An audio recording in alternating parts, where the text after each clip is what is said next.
dangerous weather on both coasts. More than 45 million Americans are under winter weather warnings or advisories right now. And while much of the mid-Atlantic digs out from a major winter storm, another system threatens the West Coast with rain, mudslides, and flooding, triggering new evacuation warnings. We've got coverage for you on both coasts this morning, from Rob Marciano in Altadena to Kate Bilo in Philadelphia. And Kate, we're going to start with you. Good morning. Good morning to you, Nate. Yeah, we are seeing fog and rain this morning here in Philadelphia, but further to the north, we have still some winter weather, freezing rain and ice.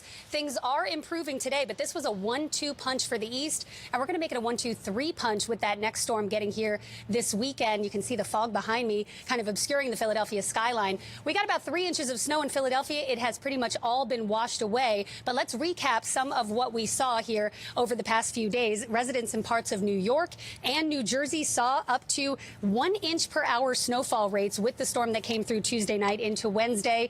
But the hardest hit areas, Virginia. In Virginia, the winter storm that hit Tuesday made a mess of the roads. Officials say more than 900 crashes across the state were reported by Wednesday morning.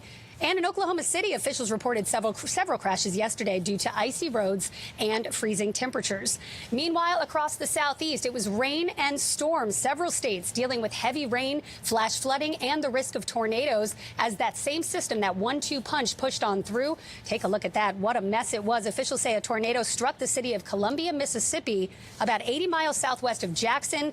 It damaged homes and several businesses while taking down trees and power lines, leaving a few hundred people in the dark. And outside today, it's not much better, although it is improving. We have rain and the threat for severe weather, at least a marginal risk for portions of Florida and Georgia, a flash flood risk continuing across the southeast. Here in the northeast, we're seeing rain. That's starting to move away, and the winter weather in New England is as well. But look at all those storm reports. Snow up to 14+ inches in portions of Virginia.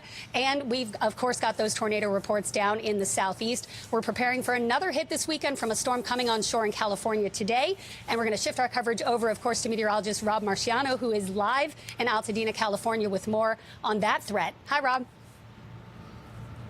Hey, good morning, Kate. Yeah, the rain is coming in, especially in Northern California, here in Southern California as well, where obviously those burns from just a few weeks ago from the wildfires make this area very susceptible to mudslides. So there's been voluntary evacuation orders in this area of Altadena and mandatory in Malibu. And, well, this is kind of the scene you see all over the place. Just up the hill from here, this entire land is scarred and homes are burned down here. But this home has been spared so far, but you can see this homeowner is taking precautions to kind of mitigate any sort of rain and hopefully keep the land in place. K-rails are all over Southern California near these burn scars to help redirect any sort of mud that may be coming down. Sandbags as well. There's been preps going on all day, all week, really, in anticipation of this well-forecast atmospheric river, which has already brought over 4 inches of rainfall to Northern California, Pacifica, specifically just outside of San Francisco. So a lot of moisture with this, going to have some wind energy as well. Let's show you what we're talking about as far as where it is